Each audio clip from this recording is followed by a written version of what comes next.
Well, I unfortunately ghosted you all, and for that, I am sorry. Hey everybody, it's Brian of the Weekend Cruiser, where I go on a weekend cruise just about every weekend. And as you may have noticed, I got a lot of comments and, messages of concerns. I've taken some time off of YouTube. Now, it wasn't necessarily planned, so I want to give you, number one today, kind of the story of what had happened. And then two, I want to tell you about one of my land-based trips that I went on. I don't make a lot of content there, but did want to share at the end of this a few tidbits of where I've been. So to start out with, I knew that I was going to be taking some time off. I knew that I had a trip to India and Nepal. That's what I'm going to put at the end of this video, just some small clips from that and a quick recap.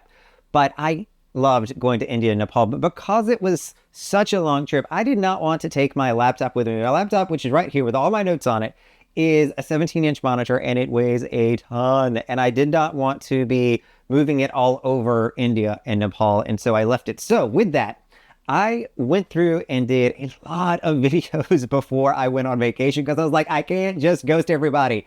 And so, of course, that's exactly what I did. But I did go through and create a lot of content in November, December to get out to you all while I was on this hiatus. And then when I came back, it'd be like I was never even gone. That's what a good YouTuber would have done.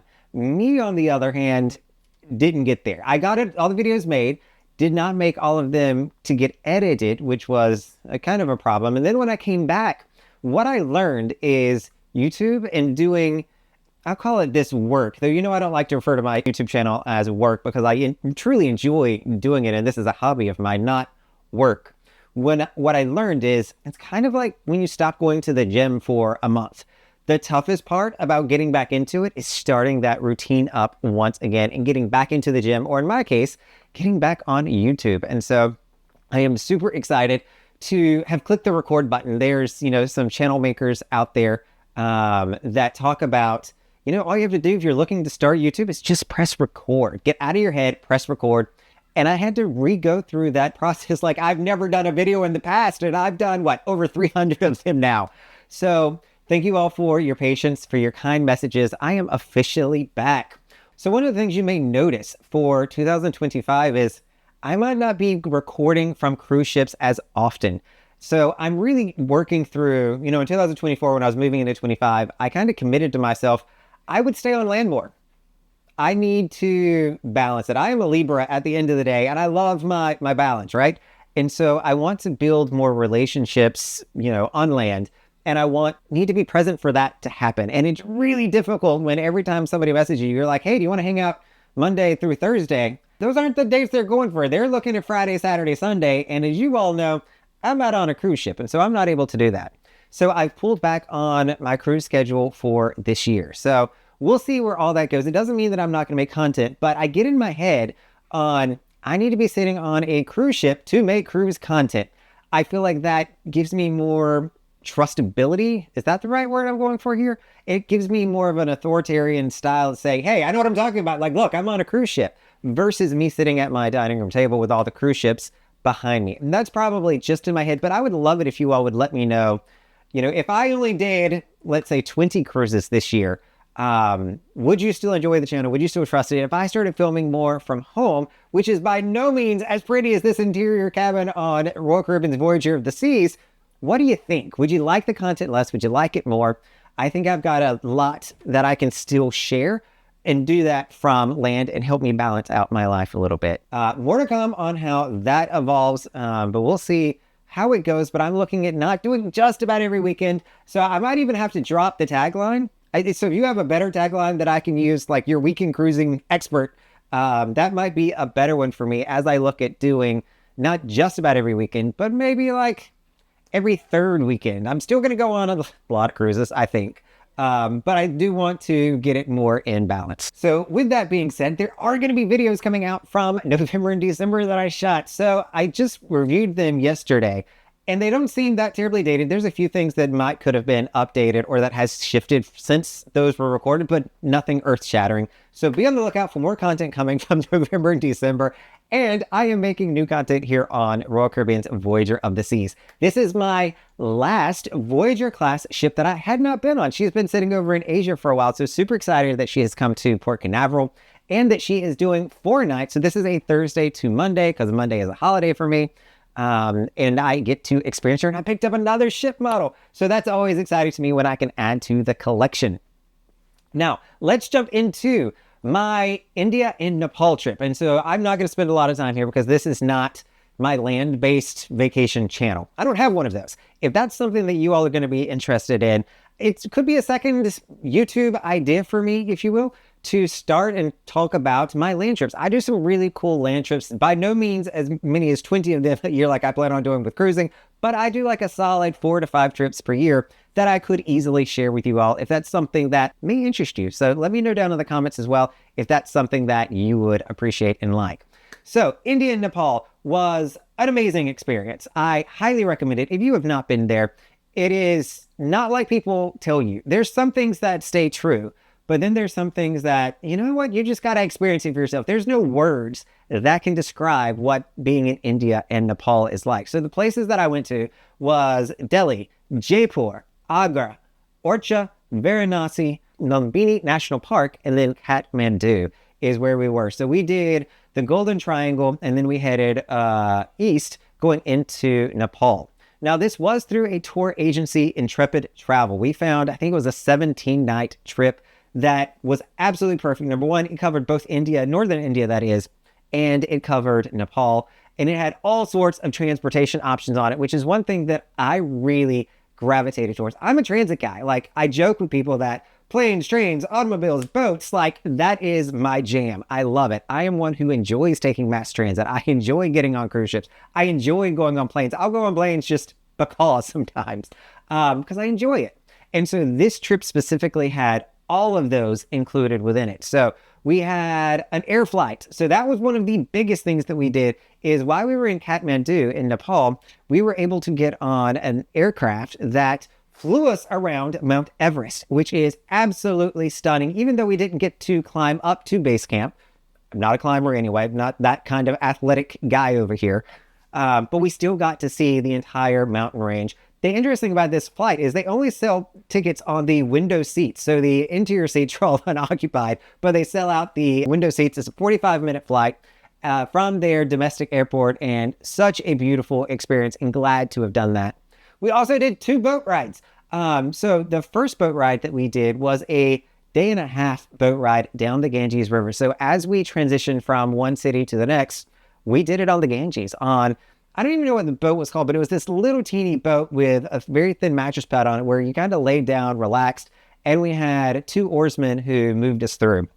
And so each boat would have about 4 to 5 people on it. Super relaxing, and a great way to see India is from the Ganges River, which to them is one of the holiest places. It is holy water that you are associated with. We also stopped at night and camped out in the middle of the Ganges. So there's like a sandbar that stays there depending on the time of year that we set up tent, and we were able to camp out there and start our journey back in the morning.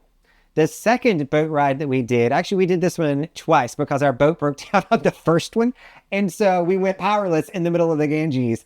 And so we had to have a rescue boat come and bring us back. Luckily, we weren't that far away from shore, not that big of a deal, but we didn't get the experience that we signed up for. And so when you go to Varanasi, this is a very sacred place. I think it's in the Hindu religion that people want to be buried.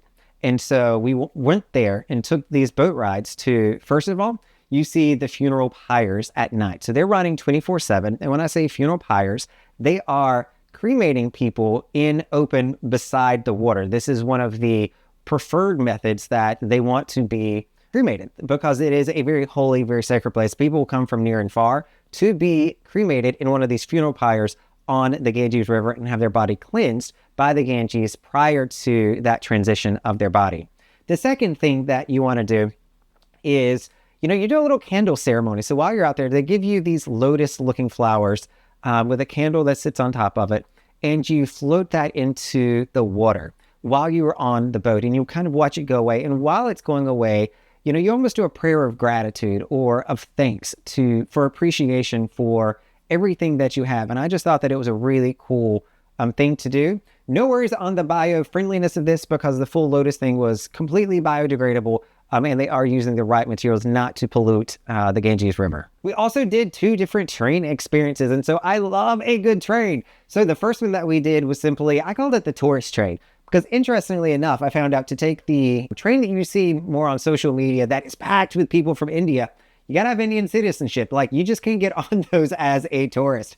I don't know who's checking those necessarily, or if when you go to buy the ticket that there's an issue, but you can't take those. So we took one that was probably a little bit more higher end. It was a great experience, amazing food on this trip, on the train ride that we did. And it was probably a 6-hour train ride, if I'm remembering correctly. But that was a really good time. But the super, I don't even know if exciting is the right word, but intriguing one is we did a sleeper car. Now, when we think of Amtrak here in the US, maybe this is in other countries, you think of individual, what they call roomettes or rooms, apartments, where you kind of have your own space.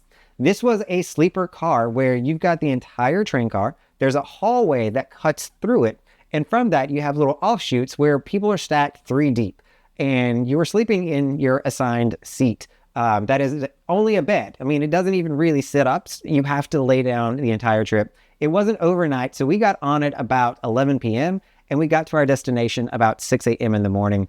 And it was interesting, finding our seats, learning the numbers, hearing people come on throughout the night, leaving the train throughout the night was really interesting. I will be very transparent. I did take a little bit of medicine to help me sleep. To me, it was like being on an international flight. I don't sleep well in those environments. And so I took a little something to get me over the hump and make sure that I was rested so that when I got to our next destination, I was ready to be a tourist and see more of India again. And I do want to talk about some of the culture and diversity within India and Nepal as well. And so the first thing I'll say is the food was absolutely amazing. It surprisingly was not as spicy as I thought it was going to be. I love spicy food. And so I really wanted, spicy food, but I wanted to make sure that it was authentic. I think this could have been because we were with a tour group.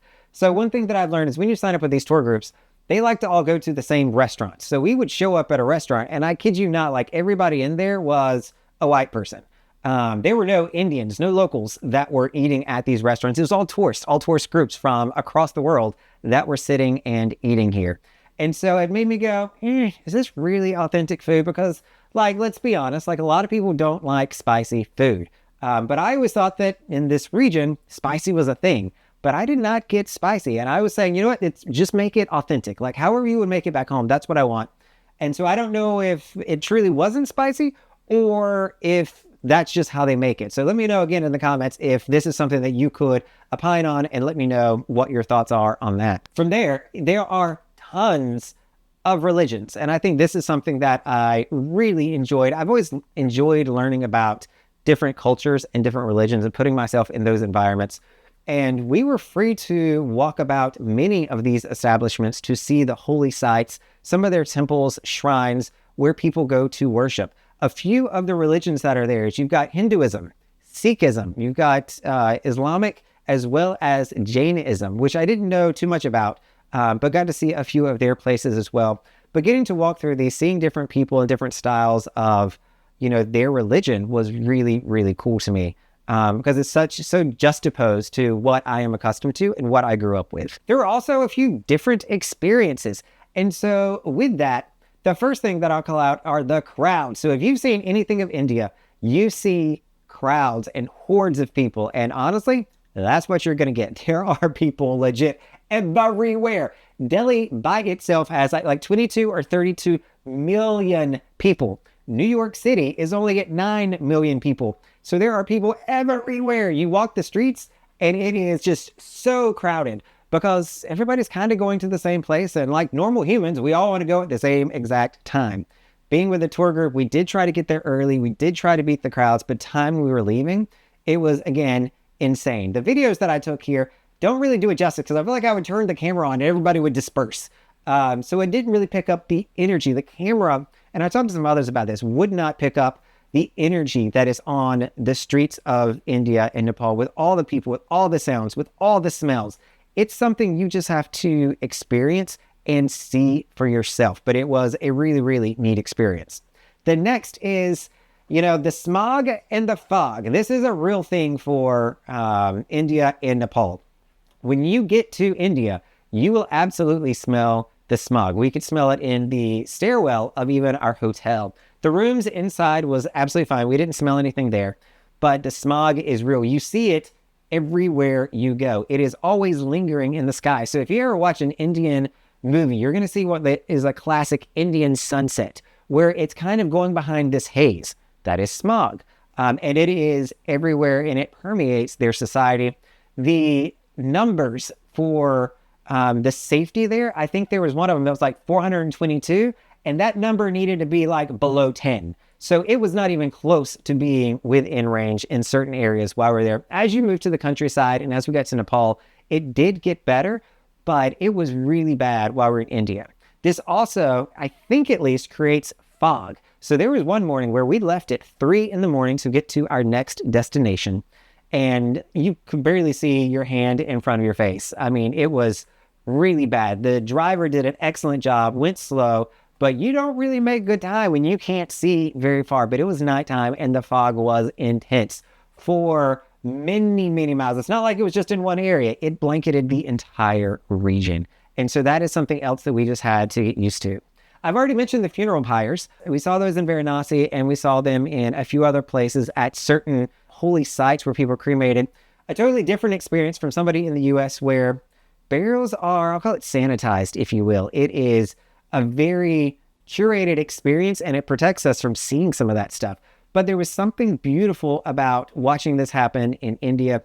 The ceremonies that would have, and it's on display for everybody to see, it is in public, was, the family would come. There's almost a processional with the body. They put flowers on top of the body. They wash the body in the Ganges River. They bring water up to the body to cleanse it. And then they walk it over to the funeral pyre. And everybody stays and watches this experience. Something to me, this was just a really sweet experience.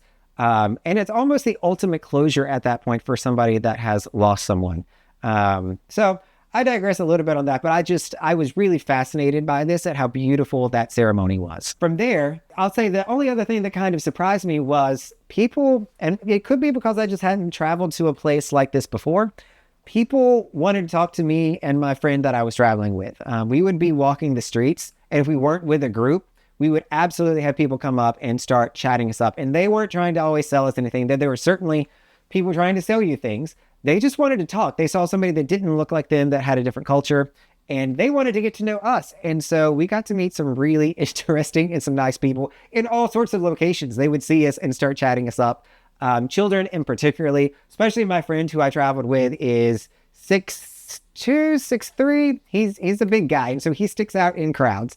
And so he would really get people's attention and have people talking about him, which was just funny, especially when we were with the tour guide and they could translate what we were hearing. Not going to go into that story, but it was pretty neat. And I know one of the biggest concerns that everybody has when traveling to India and Nepal is getting sick. And I will say that was a real concern of mine as well. And unfortunately, I did get sick. I did it within the first 30 hours of landing on this 3.5-week trip, which was crazy. But I kind of got lucky a little bit. I think that it came from, we went to a Sikh temple. And when you leave a Sikh temple, they give you a dollop. They're just scooping it out of this pan, throwing it onto your hand, called prasad. And it's something that's apparently made with clarified butter. I don't know what clarified butter is, but apparently my body hated it and wanted to reject it out of every place that it could. And so this actually wound up being a pretty good thing for me, because we had made it back to the hotel in the evening. I got sick, and then I went to bed, and I woke up, and I was fine. So it was a pretty violent 2-hour experience, I will say, but after those 2 hours, I was fine. There were several people in the tour group that got traveler's diarrhea, where their stomach didn't process something well, and they would have symptoms for a day to 2 days, which did slow them down and had them missing some of the tour. They just didn't feel good. But everybody always bounced back. Nothing was severe. And my friend that I went with never got sick. So a little bit jealous of that experience. But what can you say? I like to live and learn sometimes. So it can happen. Be careful. Use a tour guide. Street food is one of the ones that gets you in trouble here. We found a wonderful street food hall at one of the nice wedding malls that was there. And that was where we were able to get the street food, or we were getting street food with our tour guide, where they were saying, okay, this is okay street food for you to eat so that you don't get sick. And they would even brag that, hey, I've never had anybody sick on my watch. And so that was a really good thing. Though I think my My second guide's been doing it. I think he was a guide for 15 years. And so I'm confident that he's had a few people. All right, so that is my down and dirty. What did I do in my India and Nepal trip? Had such a great time. But when I came back, I just wanted to enjoy cruising. And so my apologies for taking my first few cruises and not sharing those with you all. But I just wanted to relax, have a low profile, and enjoy being back to my normal life. So with that, everybody, this is Brandon, the Weekend Cruiser. Hope to see you on a weekend cruise soon.